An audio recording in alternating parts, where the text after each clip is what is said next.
But we could talk. It is Friday, Take Two podcast. We have so much to talk about and only so much time to squeeze it in, so we're going to get to it. I feel that weird energy when you're getting close to an election, and our primary election in Utah's here. It just, I don't know, the rabid animals are out on social media. Backstabbing is going on. It's different than the Christmas high stakes, energy. high tension. Yeah. So anyhow, I'm excited to talk about all of it. Although the breaking news that we're dealing with right now, I have in hand. Spencer Cox sent out a proclamation a few minutes ago. It's 2:30 in the afternoon on Friday for the special session. It is going to start on the 19th day of June, 2024 at 4 p.m. And it looks like that coal fire power plant bill is really the number one thing they're looking at. There's a few other things on the list. And so either of you have any insight into what they're going to be chatting about or what we should be watching? I'll just say that list, some of them that were kind of outside baseball that I would know about was the power issue. That's one that was in there that people have been working very hard to try and find some consensus for a special session to be called. There were some on that call. There's 6 items that I didn't recognize or hear much discussion of. But I will say this. If there's 6 on the call, know that there was at least 56 overtures or requests made for bills to go on a special session call because everyone wants to kind of get their bill there. Are any of these legislative or were they all governor? These seem to be all from the governor, but Yeah, no, maybe they got together and Well, agreed no, on it. the way it works is even if the legislature wants it, he No, puts I out know, the, but are they? I'm just speaking to the back channeling. I haven't read it. Yeah, I don't know what the truth be back told. channeling is, but obviously the governor called this one as opposed to the legislature Sure. calling Well, themselves they into can call them session. in if it's an emergency, but the process here, I think if you're seeing a call and the governor puts this out, there is consensus. These are things that should not be controversial. There shouldn't be opponents, stakeholders that are opposed to this because energy it's one abbreviated. is intense, but it has been played out in public. It has. So I will say it has vehement opposition and support, but it has been played out in public. And I actually think this is the legislature giving more of a nod to having more discussion about it. So, And if you were although hoping they're for not the going to change bathroom their bill, philosophy, it's not on there.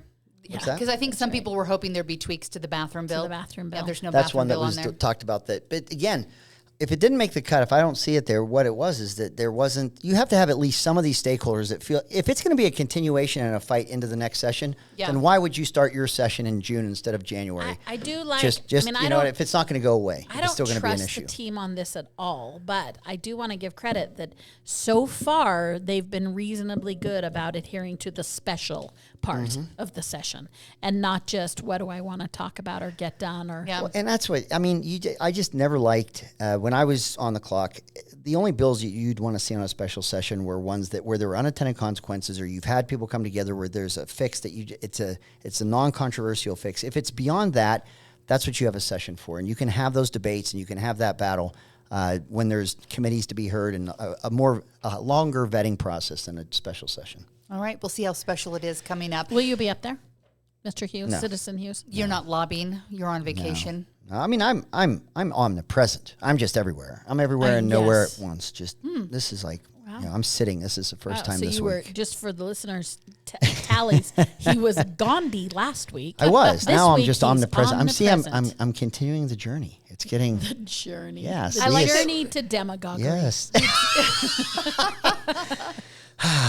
Don't mock what you don't understand. You know, that's just where everybody goes to. It's just know. it's you're better than Just that. a human. You're better than that. Just a human. All right. I just like how we weave in the religious undertones, much like the Taylor Swift songs. If you listen to them into her poetry, it's Hey, good there was a stuff. joke. Someone said she's trailer Swift. What's going on here? I've heard some mean comments about Taylor Swift. don't know. I'm not I don't a know the Swiftie, so I don't outlets keep the track of it. But someone It's called got her to be a trailer nice Swift. trailer because she's a billionaire. Yeah, I don't know So, what that reference is. yeah, I don't know either. I thought you guys might be up on all I that. try to what stay the up kids on are my. watching. I try to stay up on my Taylor Swift news. That I didn't know. The latest news is that she's going to be done with this very long tour in December officially. So don't count on more countries or more concerts.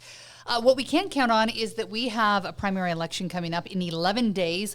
We just had all the Utah Debate Commission debates. I have not watched every one of them yet. I've been trying to listen to them, but it's a lot to dig through. Have you listened, either of you, to a good chunk, or are you like, I know what I'm doing? I've listened to some of each. Yeah. I didn't sit through all of them. I looked to the recaps. I only sat through one, or I watched all of one that Rod Arquette was. Oh yeah, I watched Malloy, right? One. Yeah, and Malloy and Colby Jenkins. Colby Jenkins. So I listened to quite a bit of that, and they're good. They were a good matchup. It was he was good. I do not understand. I need it explained to me why the debate commission would tell candidates that they shouldn't repost anything. Is it you want to keep a lid on your debates? Is it that I was like, that makes no sense to me. I thought that was strange myself. Not want more exposure to, I mean, even if it was not the way they would have presented, presumably I would have looked at the clip and been like, what's this all about? And maybe followed the link and actually took a go at listening to what the debate commission was doing. So the cynic in me, I thought that was kind of dumb. I think the cynic in me believes that there are some candidates, maybe even incumbents, that would say, I don't want to do it unless there's certain ground rules and it wouldn't be a stick to beat myself with. I'm ahead in the polls. If I don't do anything wrong, I'm going to win. I don't even have to have this debate. But if you have some certain conditions, I'll do it. Now, I wonder if that's why it's not used to. Who?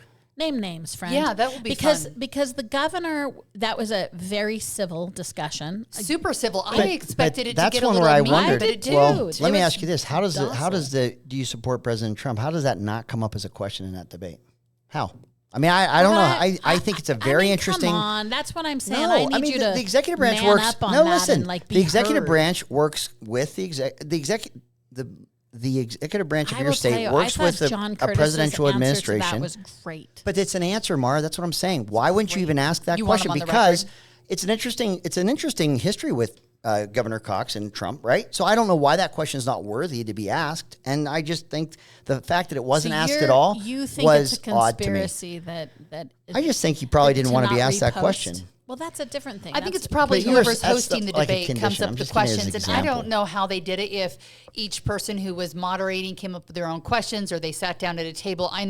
The only thing I know is when I did the one debate, we sat down with a group of like 5 or 6 people and hashed out the issues. And then we kind of whittled down who was working on it. And then finally it was Rod Decker and myself deciding the questions. I do know halfway through the week they made a slight change in which I guess at the beginning of the debates, they instructed the moderators to not deviate from the questions, and they gave them a little more room to be real time with the questions after the first couple of debates. I liked that change. Yeah, that was a good change. There was some interesting pauses in there too, where they were like, okay, do we let them go back and, retort if somebody said something about that? And so some of that, how it played out, wasn't perfect. But I also know that moderating a debate isn't super easy to do. There were those funky, like Rachel Terry sort of took at a little bit, Derek Brown, and it was a little personal. And so because of that, then there was rebuttal time. But Frank Mylar, whose name is Millar, right? Frank Mylar, yes. He also was given the same amount of rebuttal, but he was rebutting sort of criticism of Derek Brown. Yeah, that was strange. And there wasn't room to, so he did a good job just kind of using the time. Soaking it up. Yeah, so that was kind of interesting. I actually liked that debate because I think there's a lot of people who really didn't know the difference and who they wanted to vote for. Yeah, so I think it was nice to have those. What was your preference? So I've been a candidate that's done debates, but you've been the moderator of a debate. Just one. The 2020 race. It may be my last. I haven't been asked again. It was prime time. It's unusual in Utah in our market to see a prime time debate like that. I was grateful for that opportunity. It was really good.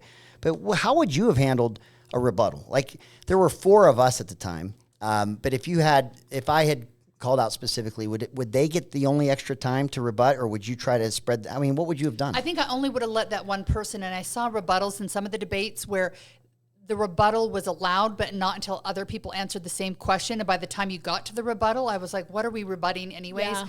So I think sometimes you just got to go with the heat of the moment and feel it and go with it and not just be wait. And then, but yeah, and I would let the one person, because I think one thing that's interesting is that usually the person who's rebutting, they're getting called out because they're the target and probably the front runner. And in debates, while you want it all to be fair and equal, at some point, the top dogs are going to become the top dogs because, they're fighting out, and you have to let that naturally happen to some extent, I guess. Mm-hmm. Yeah, so, no, I think it is a feel. I think it's more of an art than a science. I mean, you have a structure that's very scientific, and it's you can't bring your notes, and you can't, and there's a lot, and how many minutes or seconds you have to make a statement or respond. That's all structured. But I do think when you have someone calls out another candidate, going to that candidate quickly for a rebuttal is But I think what good. Heidi did well, I like when moderators think what's fair to the audience, not necessarily what's fair to the fore. You know, sometimes the listening, you're like, you got your point across. I mean, it's sort of like, what's a fair reflection to the audience? Where is the audience getting the highest bit of information? Not necessarily like I'm agreeing with you. Not necessarily like everyone has 30 seconds. It's more like what gave the listener the best equal take or fair take at what everyone wanted to say. Because this segues into the Curtis or the U.S. Senate race debate, where in candidate Trent Stagg's closing argument, he went after Curtis's stock trading and his returns. And accused him of insider trading, essentially. Yes, and I mean that's not a news. That's actually a national story. Curtis would not be the only one that's talked about nationally on that. There's probably a top 5 of great stock traders that are also members of the Senate or House, but where he didn't have a moment to rebut that, and it came at the very end of the broadcast. I think that's where Congressman Curtis took umbrage and said, wait a minute, that's a cheap shot. I don't get a chance and he should have been able to. I want to know on your and Greg here, do you think it was a cheap shot by Trent Staggs to do that at the end when he knew there wasn't really a lot of time? Or was it he'd wanted to talk about it in the debate, it didn't come up, and so it was his only chance to say it? I think it's easier I would have, I don't know if it was with ill will or bad intentions, but it's an issue that deserves to be talked about. You do, as a candidate, have the opportunity to answer the question you want to answer, no matter what's been sent. Whatever they ask you, you can thread the needle and segue to what you'd like to talk about. That's one of the things that candidates are preparing for when they get ready for a debate. He should want him to respond back. He should want that to be more of a topic. It would have been better to have segued into that concern he had during the debate. But if it wasn't going to come up at all, I guess that's his shot to be able to say it. But I do think it would have made for a much more informative debate had that topic been brought up earlier. And I wouldn't just lay the fault on the moderators not bringing it up. You can answer questions any way you want, and you can find those tentacles. I'm going to take we're going to PR it here. Yeah, exactly. Score his performance. Who won on this? So I would have told you, I'm sticking with Trent using that, Staggs using that as a closer. I agree that if they felt like their information told them that was an interesting data point, he had to have brought it up earlier. Because what I know of demographics is when you use the closer, so if the Staggs campaign brings this up on a direct mail piece, in a TV ad, but when the person... That was a win for Curtis, because when a person in Utah attacks another person in person, that is not Utah nice. It may be true. I'm not suggesting this instance was true. But it doesn't play well to this audience. It doesn't play well, and it plays very poorly as your closer, because most people watching a PBS debate are high information. And we know your closer should be straight to camera, what's about me, and he chose it as an attack. So if they had a strategy of using this, and if they believe this hurts Curtis, he misused that tool. Yeah. And he shouldn't have closed with it, and it made him look bad. And because Curtis successfully rebutted it and essentially heightened it, Curtis's answer was brilliant. You just accused me of a felony. Yeah. Like, he so personalized it, and that's how Curtis wins, because we don't like personal attacks. Now, Staggs would tell you, oh, it wasn't personal, it's a data point and should be delivered. Yep. But he didn't deliver it that way, so he screwed up the communications opportunity from my seat. Should he have denied it, though? That's what I've seen on social media, that a lot of people are saying, well, Curtis should have, if he didn't do it, flat out denied it. He said, prove it. Yeah, well, I'll tell you what. I am thought it was blown away. I thought the exchange I don't was know a why win that for issue Curtis. has not been more front burner in the whole campaign, because you look at these returns that the members, not just him alone. There are just a handful of members that are phenomenal day traders. I mean, they're making double-digit returns. There are people that spend their career in this every single day, don't make that kind of return. Equal opportunity on both parties. I know, it's but not a good I'm going to tell you this. I would say minimally, like, quit your job in Congress and make your fortune over there, because you can't. Day traders can't do as well as you're doing. But the accusation is. But I will say this. For John Curtis, why don't you just avoid the appearance of? Why do you have to trade? I mean, I know it's very profitable for you to trade, but if this would even distract a voter from thinking that your intentions were not sincere and it's a perception issue, why would you not just remove yourself from that entirely? I think that was at least worth exploring in the election cycle, which we never really heard. I don't think was ever brought up. I've never heard it brought up. Hey, he's got 4 competitors whose onus that is.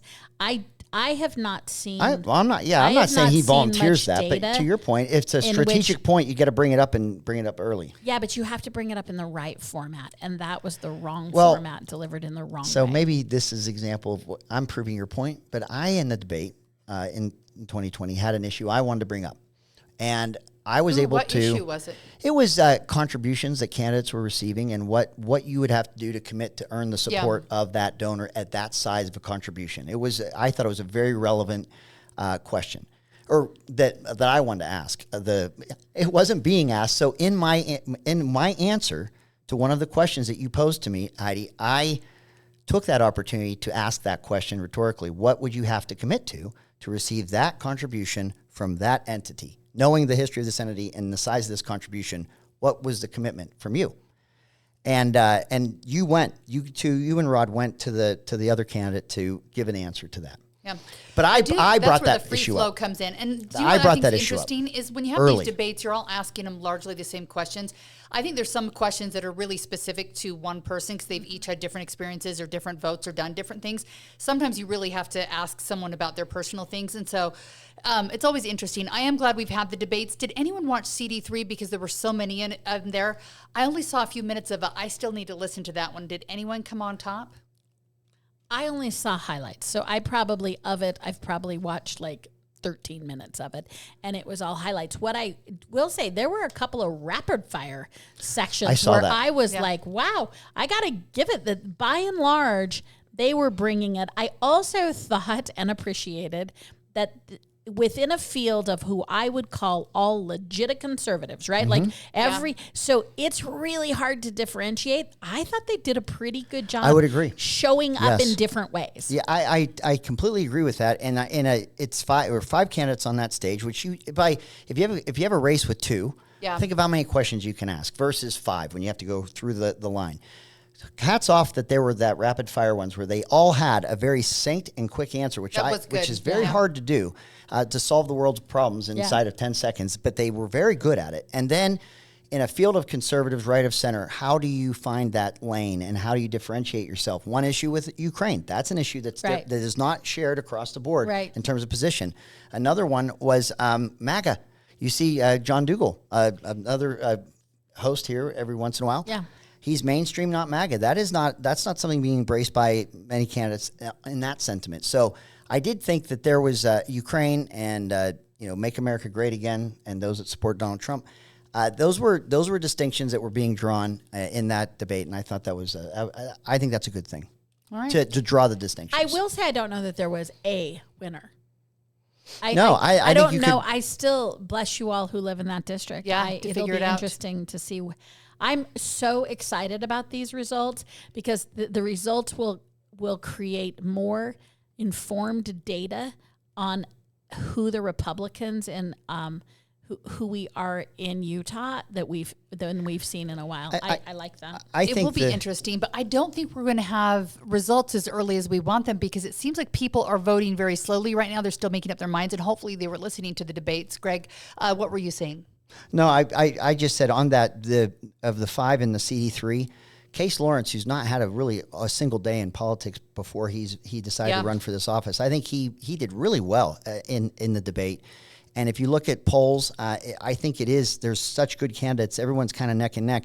But the fact that a newcomer and a legitimate newcomer that's not been part of the political process at all or grassroots, for Case Lawrence to show the way he is has been impressive. I think I've seen him in polls that are first or second. I've seen State Senator Mike Kennedy in that category too of first or second. So that race is a horse race, but surprisingly, I think one of the strongest candidates in that race is probably the newest person to the arena, and Case Lawrence. Yeah, so it'll be interesting to see, but I'm interested to see what voter turnout is. We've seen some early numbers coming from the lieutenant governor. And the June 13th update, so Thursday, yesterday, only 7.8% of statewide ballots have been turned back in from registered voters. So that number seems pretty low to me when we're 11 days out, but people are still deciding it's summer. 6 counties have reached double digits, but San Juan County, if you're listening from San Juan, you guys are killing it at 26%. I'm going to declare this as though my memory is the truth, and it might not be. Oh, it is. But let's stick with this. I think if I remember right, San Juan came in hot and early on the Malloy congressional. Decisive. And I think even on the gubernatorial. I think San Juan, y'all are not procrastinators.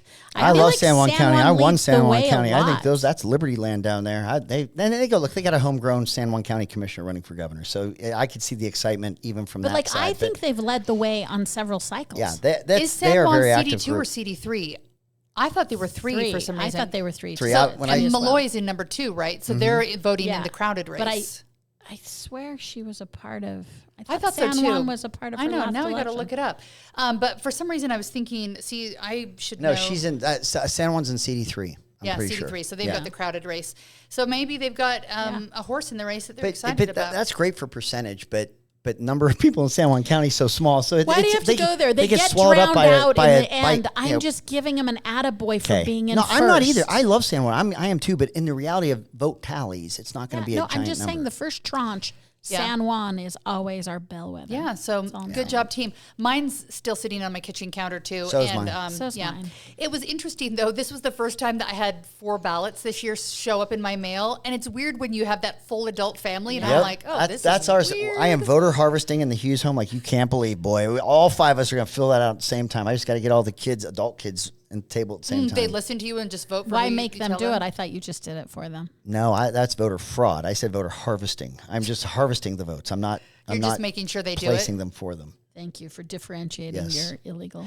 No, it's my kids don't necessarily have to listen to me, but Yes. I've never I know seen your 5 ballots children, arrived. and I feel like that has been established. 5 ballots arriving to my house is like I just feel like I don't know. I feel like a boss from the old political machines, back in the Yeah. day. I got feel- 5 votes. I feel can have an influence omnipresent, on. Whew. omni- Look out! Yeah. It's a lot. 5 from the Hughes home. 5. And it'll be interesting to see how differently if you just all cancel out each other's votes. Because if you live in See, CD3, that's my you big could concern, each and just that's choose someone let's different. not cancel out each other's vote. It'd be rude, kids. Let's go with That's that. not how democracy works. We cancel out votes in my household all the time. When we used to have straight ticket voting 2 years in a row, I miss straight old ticket school straight ticket in person. Gross.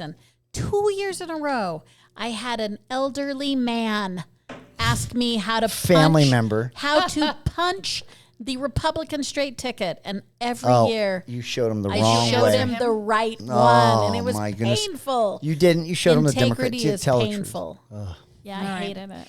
I So- was like, "There's no point in me being here." Here's a topic I want to touch on, but just touch and then go because we have other things we want to talk about. Because I want to talk about some immigration issues going on in our state, but political neutrality is coming up on social media right now. Sometimes I don't like to get into the weeds of social media because it just makes me want to poke my own eyeballs out. But this one's making the rounds. Apparently, there was a tweet from KSL Radio this week in the morning for their morning show. And it said, Utah's Republican Party has been running into tough times. Are you tired of the Republican Party's antics? So I'm not sure if this was a question they were asking, if it was just sort of like baiting viewers to talk, or if it's something part of their program going on. Is this an issue for voters when they're looking at their news stations about political neutrality? Was this a mess up by maybe a young person running social media and they didn't really think this through? What was this? Maura gets to go first go on this first. one. I don't know what it was. I will say that the outlet issued they reissued apology. their statement, and then they said they're sorry and they'll do better. I wouldn't have taken that approach. I would have acknowledged it. So a couple things, because I'm going to go higher on what I think is more productive thinking about it. And one is this question of which channels we're engaging in the public thoroughfare. Because I really struggle with Twitter. On one hand, you have highly engaged people, and on the other hand, Highly engaged, angry people and it's often. mean. And so I say news outlets are stuck because they have to go to where the people are. But some of the places that we, the people, are some pretty schmucky It's mud. like a grungy bar. Yeah, at night. and so I mean, when I look at this, I think it doesn't really. I think it's too deep to show institutional. I think it more shows like they were trying to bait something and they did a horrible job. But they were looking at the format and they're trying to be divisive perhaps and kitschy about it. And I don't know that that's the role of the news. It's also interesting.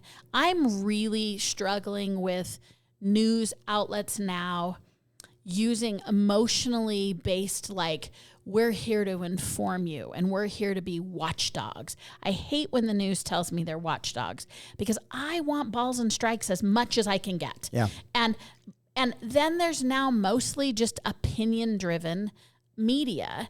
And so you can easily say they're biased, but sometimes it's like, no, if you know from where they're coming, it could still mean they make some good points. But I wanted to bring it up a higher level. The other thing I will say in Utah is that when you are in super majorities and 8 out of 10 people feel and believe and say and speak in general the same way, it is often mistaken that those things are right and not opinions.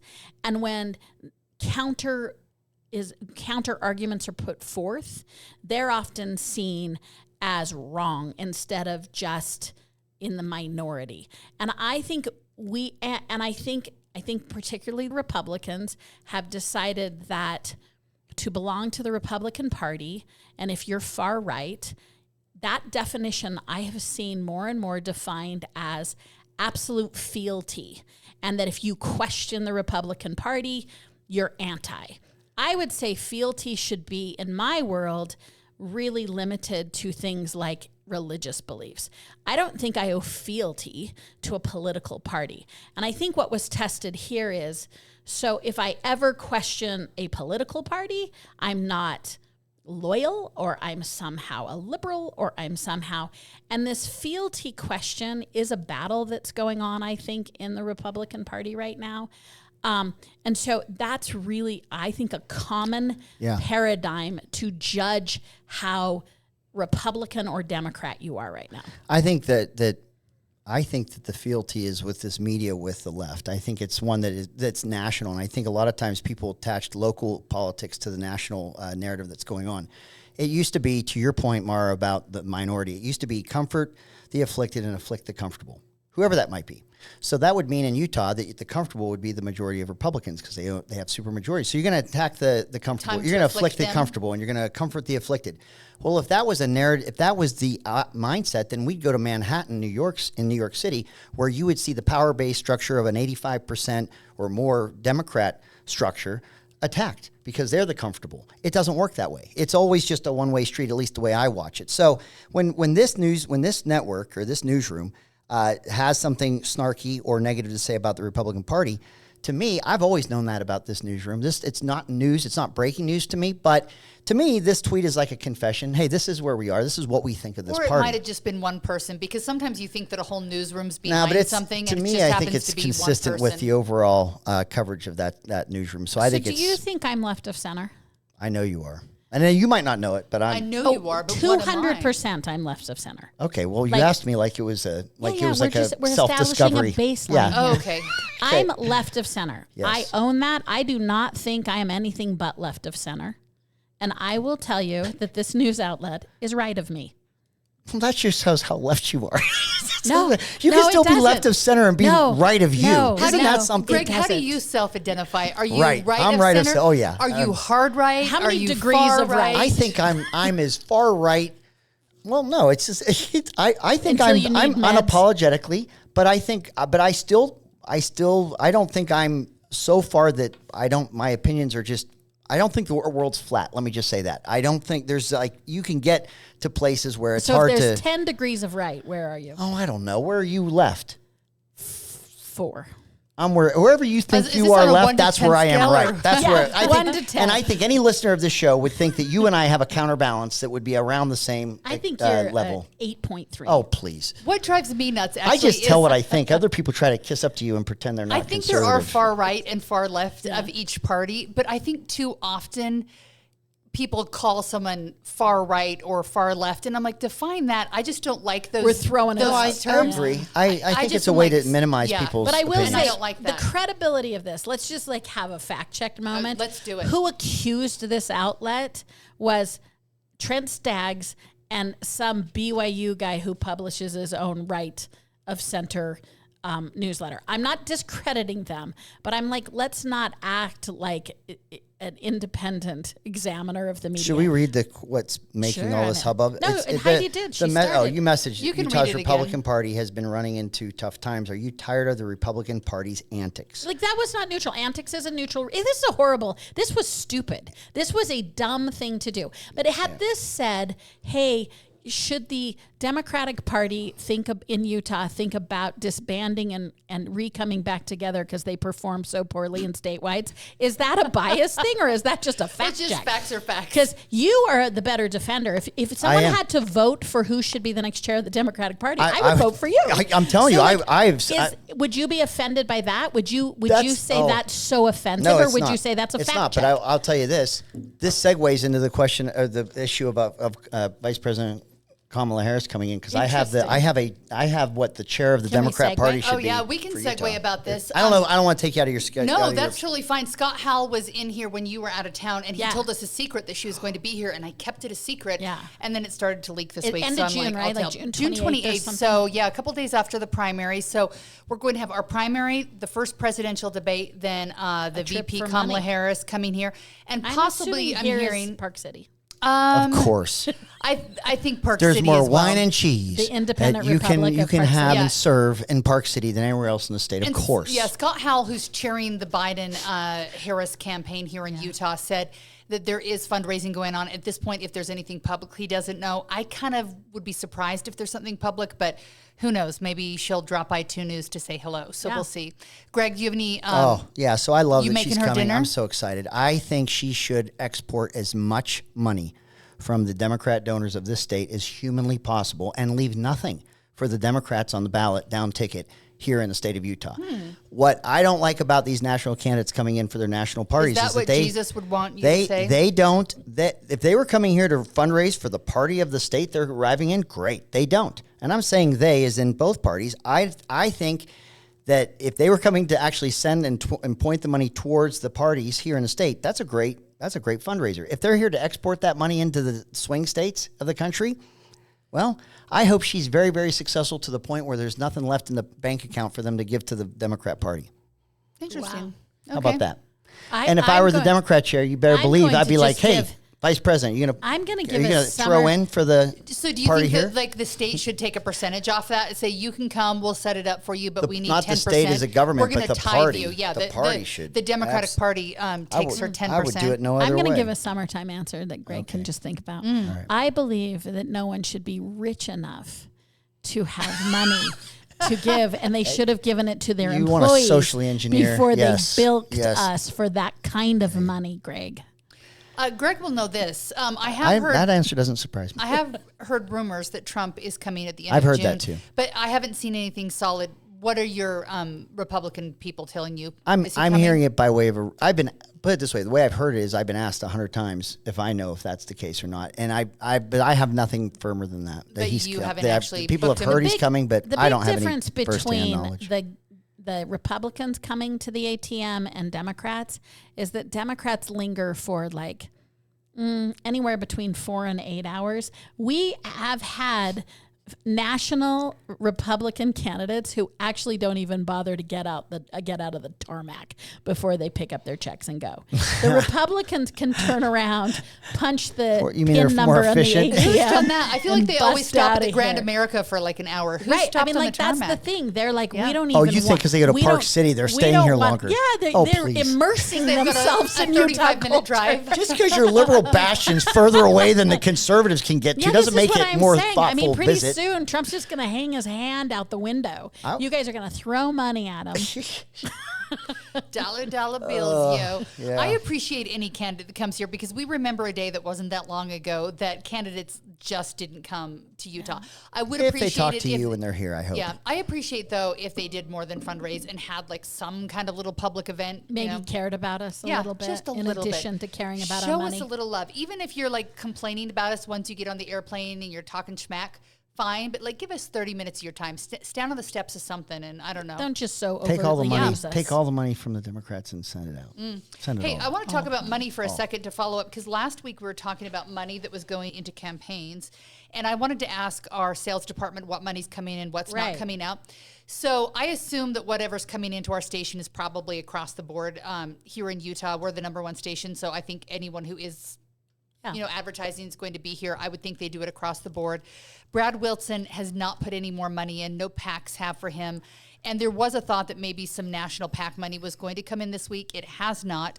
Also, Spencer Cox's campaign canceled the rest of their TV spending with us as of this past Tuesday. So you can read into what they want. Are they polling and saying, okay, we're so far ahead, we don't need to spend any more money? Or are they like, oh my gosh, we're beat? Yeah, I think both apply for different candidates. Both of these campaigns have spent multiple millions of dollars to talk to voters. So vote for who you want. Don't inside baseball your vote. So like if they had phoned it in from the very beginning, then judge them. But both of these campaigns, for very different reasons, have spent multiple millions of dollars trying to have a voice with the public, and they deserve the respect of being considered. And if you don't like them, don't vote for them. But if you do like them, don't listen to this shenanigan-y, BS-y political inside stuff that I actually think in. It's disappointing for me to hear people that are pulling buys. I just wish, especially if you think that the candidates that we're talking about have the ability to put more. Here. They have the ability to continue on. I do think there's something you can draw some conclusions from that when that happens. I just want to go to the hill. I just want to die on that hill if I have to. I don't want to stop until till we hear the whistle blow. So I just don't like the undercurrent and this narrative of this undermines. If this wasn't an intention to close up shop, it leaves the impression of it, and boring. It's sad. I hate that. Here's what bugs me. I've done so many campaigns, and all my major campaigns, my major Democratic campaigns, where we had $12.95. We start our buy on June 24th and backed out. So if I ran out of money, it would mean I would have gone dark in April when I didn't want to. So I do look at both of them and say, the perception of being a closer, you should have taken your money and backed your spend out of your D-Day. And so I do have a little criticism of campaign management for both of those teams, and said, if you felt like you wanted to save the money, you should have peppered in your early buy, not and maybe my assumption is wrong, but I don't think in the two examples you gave, Heidi, that those candidates would have a difficult time either self-funding or raising. I think both could. So maybe that's the wrong assumption. But if that's my assumption, then you go to the end and you keep going, because I've been saying I've said this now a few times in the last few weeks, that whoever you like in any given race, if it's a plurality, you start to leave those candidates and look for the one that will be not the one you don't want to win. If there's a candidate out there that would be your worst case scenario, a lot of the voters will migrate to the candidate that they think has the strongest chance of beating the candidate that they don't want to win. And so whatever decisions were being made at the end of May to decide to not pull these buys, I think you said May 28th the last time, and I've seen another network say that was the last time they saw for their buys too. I just think that you would not have seen enough of the patterns to do that. Yeah. So for both, even if you thought you're so far ahead, be careful. Be careful that you think you can coast it and save some dollars doing it. I just don't. It's not the way I'm wired, I guess. So maybe it's just a preference. You like to sprint till the final end. Yeah, I do. I will never believe I've lost until it's official. So I think that's good. That's it. You got to be a winner in your mind if you're going to do it. I've been blown away. Are you still both times I lost? I was fighting completely the blown away. Primary. Are you still fighting the gubernatorial? Have you accepted the results? I have accepted the. Thank you. Okay. Yes, I have. But driving to the in your primary night soiree, I 100% thought I thought I was going to win it. I absolutely believed it. Ask Romney. He's been there. I was there on election night when he was running for president. I believe he really thought he was going to win. And he saw a lot of data that said he was. And he didn't have anything prepared to say. I'm glad you brought that up, because I think that, and I don't, again, this is just from 30,000 feet up in the air, so I don't have any inside knowledge of this, but a lot of people thought he won so remarkably the original debate against Obama, maybe the first two. The one in Denver, I remember particularly, was a real strong showing for Mitt Romney. I was at that one, yeah. It was a strong debate. And then the subsequent debates, it felt like he was just letting him off, and he wasn't really going after him, and it wasn't that aggressiveness. And I think that they were looking and staring at numbers that said, play defense now, don't mess it up. Him, I think. And yeah, I think that he took the foot off the gas in that race, because there were a lot of people that are saying, we've measured this, you're going to win it. Yeah, he was smacking around Big Bird and all that stuff at that original debate in Denver. And then, so it was kind of interesting. I want to talk about Denver right now because we have here at Channel 2 made a lot of calls, started trying to look into the immigration issue because we're seeing a lot of states talking about people being bussed in, flown in. I've called so many random people trying to understand what's happening at the state level, at county levels, what do we know? And everyone's like, well, we're having meetings, we're talking about it because eventually we'll have to be prepared, but nothing's happening.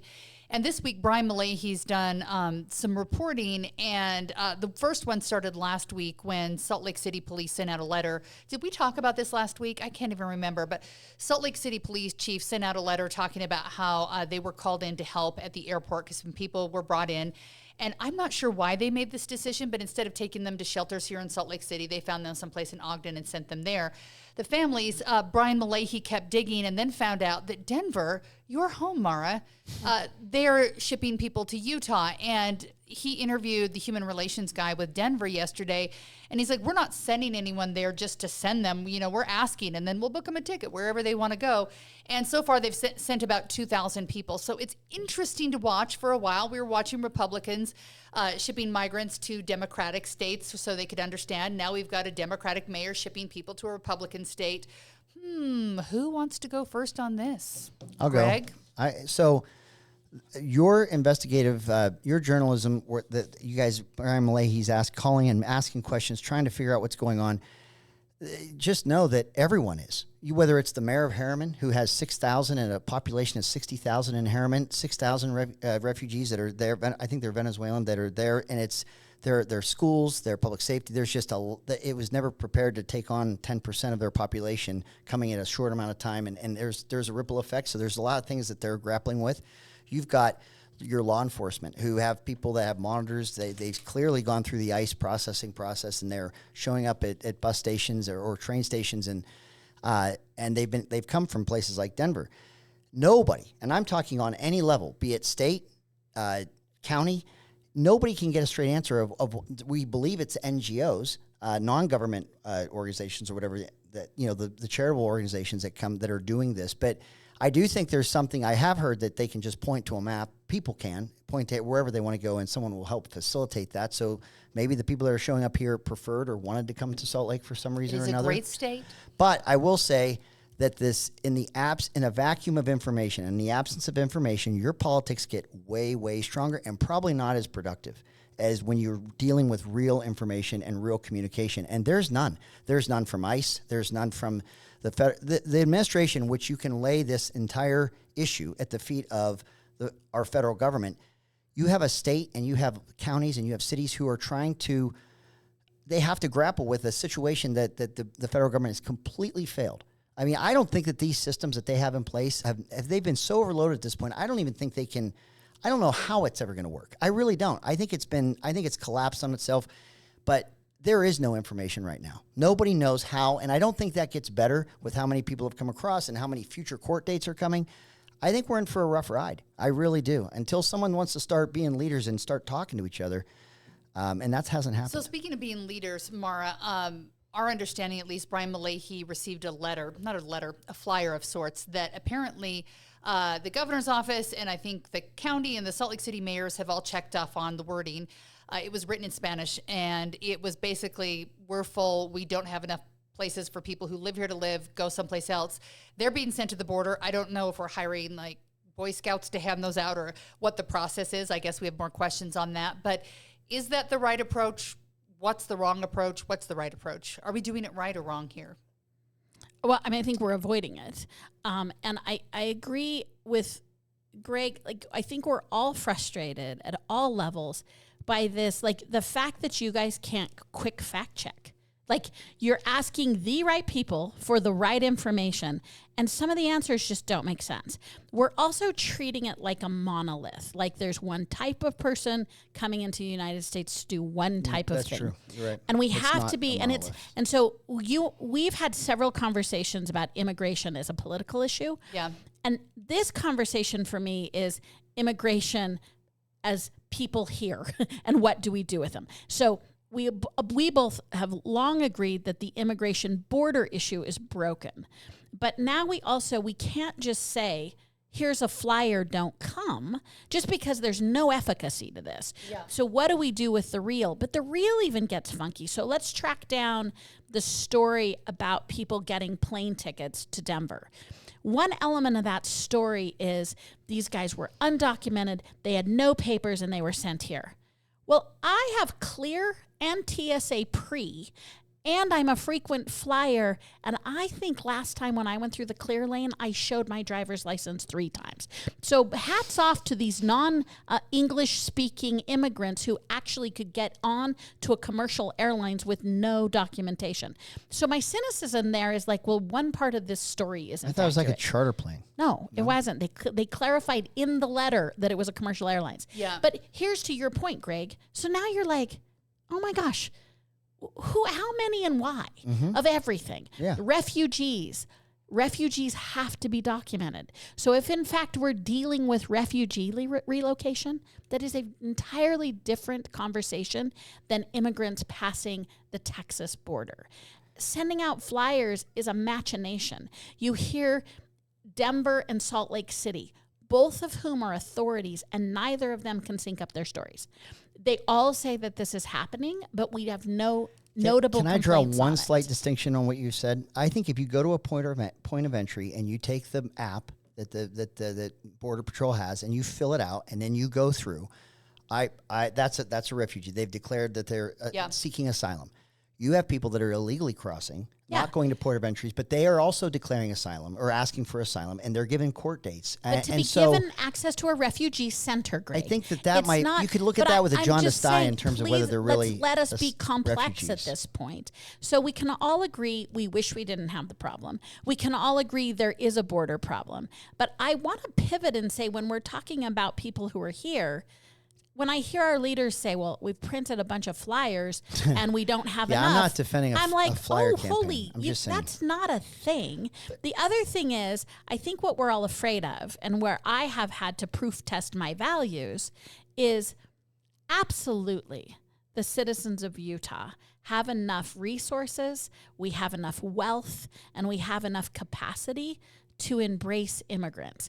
The problem is we're all afraid that if we say yes, it'll never stop. Like, we're so untrustworthy. We're so not trusting that the United States Congress, who is the first entity responsible to the president, they've so abdicated their responsibility. But I do get a little frustrated when I hear that Utah can't handle this. We absolutely can. No, What we're we afraid actually of can't is the right now. long-term political consequences. No, I actually And think there in can real be time. consequences, Greg, right? we're about to invite that many people into our homes for the Olympics. So it is complete BS that we cannot house and feed I know these people that are fine. You have not school-age children showing up at these schools that they have no language skills to communicate to these kids, and they are being sent with Ubers by NGOs. After you said this to those the other schools. day, Yes. I fact-checked in Harriman.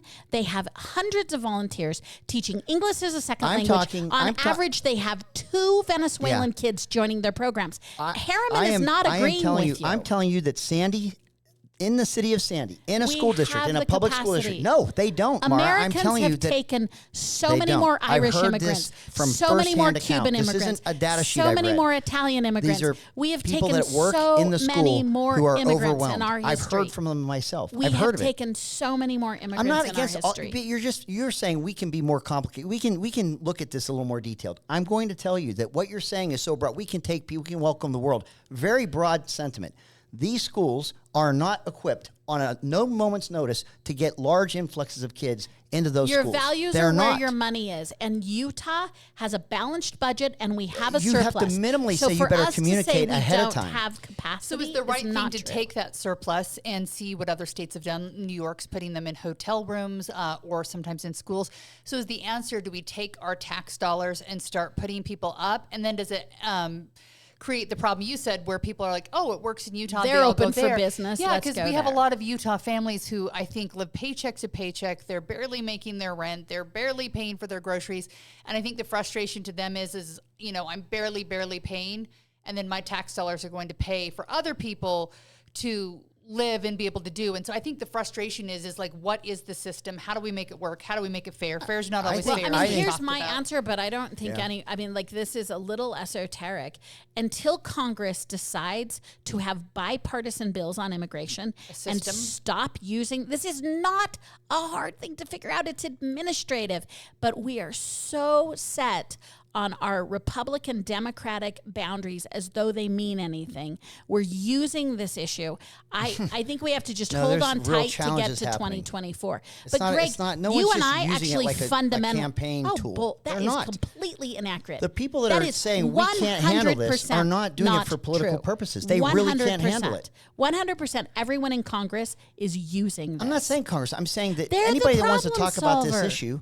They're but the listen, problem solvers. I know you've come to this real technical answer right now, but when Trump was holding that border and not letting people cross, he was caging babies, and there was a lot of politics on that border with Democrats when President Trump was there, if you Greg, recall. this problem didn't show up under so Biden. I just That's think that, the most. yes, that's it did. the most It's changed superficial on its approach face. to this. You look at how many illegal crossings during the Trump administration versus because of now. Biden It's not even or arguable. because of world wars and because of famine. No, it's not I mean, because of that. The simplistic approach you're taking is Oh a my non-solve gosh. point of you view. You cannot say that the circumstance on that border has been seamless from the Trump administration to the Biden. You can say it, but it's just patently not Biden true. administration has categorically failed. They categorically failed 'cause they let after the people Trump administration cross. categorically failed after the Congress abdicated their fundamental responsibilities. There's data that will show that No. these processing centers were nearly Right, empty so during the let's say Trump you get administration to are win the completely blame game. overwhelmed right now. You get to win the blame game, but it That's is data your you've been party talking about. who won't significantly deal with this issue because they don't want to give a victory to the Democrats That's not in true. 2024. Those bills are They've stated $2,500, that. get out of They've jail free, stated that. allow Mike them to get Lee- across. This is Mike Lee's. He's practically All- tattooed this on If there's any himself. good thing with AI, it actually can take one of these phone book sized bills and get down to some of the salient points. Those bills that have been proffered by Chuck Schumer, Senator Schumer, This is are a not solvable are problem. not big So immigration let's reform take as they're it down advertised. to Utah away from the national, because we know that the national has a problem. We talk about this all the time. My question here in Utah, when we're hearing about what's happening, do we think that our governor, some of the county mayors and the Salt Lake City mayor, do they know about the people who are coming in? Are they part of the process? They have no or idea. Do they not know because they don't want to know and they're just trying to keep their hands out of it? Because that's my question. Because a lot of people I talk to just don't know anything. And I'm like, do you really not know anything? Or are you like know what's happening and you're trying not to know just because then it's not your problem? I can't figure If that they out. don't know, it assumes these people found private housing. If they do know, it assumes they're using public systems. And like you're saying, they either hit the school system or they hit the shelter system or they hit Yes. And the they food need to react centers. to what's So happening. when they say, I think by and large what I keep hearing is they don't know. And so I'm like, well, then that Have you means looked? they went to a private home. Like if someone were to come visit me and live with me forever, one wouldn't know because they would just show up at my house And then and stay. I would. And I think that's what I So think that's the problem is that's that you have what the I people that don't are get is- these people that are in the school that are working in the preschools or in the or in the kindergarten, whatever they are. When an influx of kids come, that were refugees or they're here by whatever mean, they have no idea, and they themselves are not going to go where they can't. Even, the mothers of a lot of these kids stay and wait for the end of the But school if day our local to take them electeds to go don't home. know, is it a problem? They're trying. That's it. I just think to answer your question, I don't think That's anyone like if knows a tree ahead of falls time. in a forest and no one was there. Everybody to hear is it. reacting. Nobody has any advance notice that this is happening. Nobody can even understand the system. As Maura just said, they got to have homes. Like, what do they have?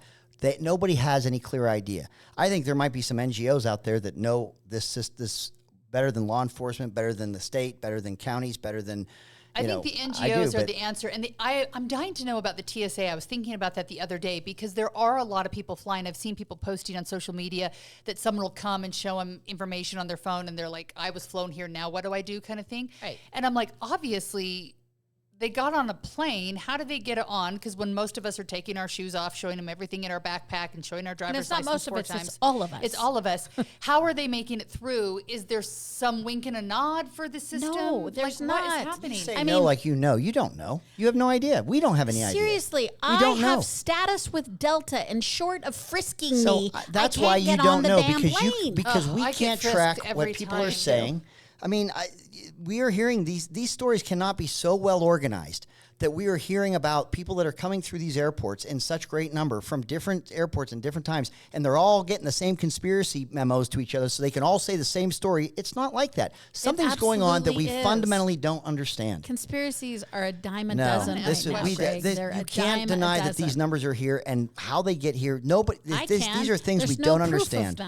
I mean, it's that my concern is how no one can wrap their arms around it, and the no one includes elected officials. I'm not indicting them. It is just like, if you read KUTV's reporting, it's methodical, it's systemic, and it's actually like, so tell us where they are. And everyone's like, what, who, how? Let me just tell you this. It's so weird that we can't wrap around every this. word, every piece of information that we are entitled to have as a community, okay? Governments, citizens, you name it. We should be getting from ICE. ICE should be able to tell us what in the world is going on here, or tell us we have no idea what in the world is going on here. We have no control. They have to be able to come out and make a clear statement about the situation that we're all in. And they can either put to bed those rumors that aren't true, or they can verify them, or they have to do something. There's no other source. ICE to do that? When was it? Last October we were talking about that ICE memo that came out that said Utah was a sanctuary state. I know, and that's why I'm saying they've been squirrely. Right? I'm telling you that has been a very difficult and challenging problem, because that's where the information is not comporting.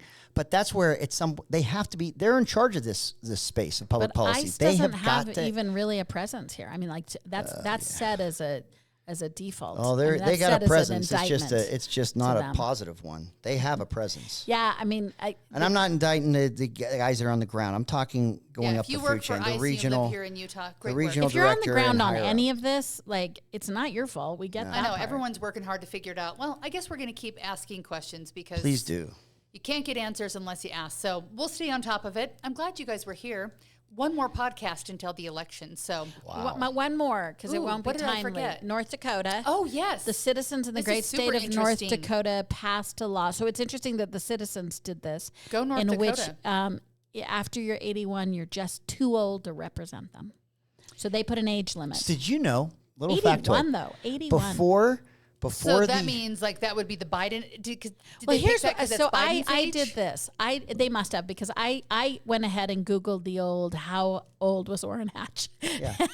So he finished his last term at 84. He was too old. He was, but I haven't read this legislation. He would have passed in that. Well, I don't. Right? I haven't read the legislation to whether it was can you end the term or can you just file for the term. I don't know that nuance in North Dakota law. But so what's the is it the 17th Amendment that allowed the people to directly elect the U.S. senators? Did you know? I just found this out recently. Prior to the 17th Amendment passing, states began to create structures of votes where their legislators would have to vote according to the will of the people. So they started. So that they did. So they did what North Dakota's doing right now, where they're saying we're going to put some structure to a federal election. We're going to put some state structure to it. They're just saying younger than 81. Yeah, well, I'm saying though that they're shaping that. Yeah, they're saying you have limited choices. Correct. And so before the 17th Amendment, some states were saying we want the people to have a more direct voice in this, and they started to have some state statutes for those Senate seats that required a certain vote or approval of the people, which I didn't know. So that's interesting. It must be when you get out of office. I was trying to read this Associated Press article on the law there in North Dakota, and it says people in their late 70s or older can no longer run for Congress. So it must be putting 81 as your... You can't be 81 anytime during your you have to make sure. So if you're going to be a senator, you got to run when you're in your young 70s. Exactly. Yeah, when you're You know what though? fresh. There's been this narrative that people think, well, you're really alienating elderly people when you do this. You're going to lose their voter support when you really hone in on I these think older they're people. probably for this. I was going to say, they're like, you know what? I've been around a long time. I know when someone's ready to go or not. I know when someone's ready to run Even or not. the Mormon And Tabernacle Choir has a rule about how long you can stay and how old you are. people when that you, are advanced I know in at age, some point, they have some your voice empathy is on gonna this. crack. Kind It's of gonna low sound too. gross. It's like 60. Yeah, because they just know at some point you're going to sound like a grandma in the choir, and they want angelic young voices, cherubic voices. In jewel of tones. babies. In jewel Cherubic tones. voices and jewel tones. I've only read that word. I've never heard it said out loud. I Cherubic? said cherubic in my head, so cherubic. Use that this weekend with your family. Maybe it is Okay, cherubic. As I will. you vote. I have no idea. I've never. Oh, I have an app that'll tell me. Okay. So. I think I have a cherubic story, but I keep it in my own head. Oh my gosh, it is Friday. I'm glad we've made it. I hope you're educating yourself on this upcoming election and vote. All the cool kids are doing it. Thanks for joining us.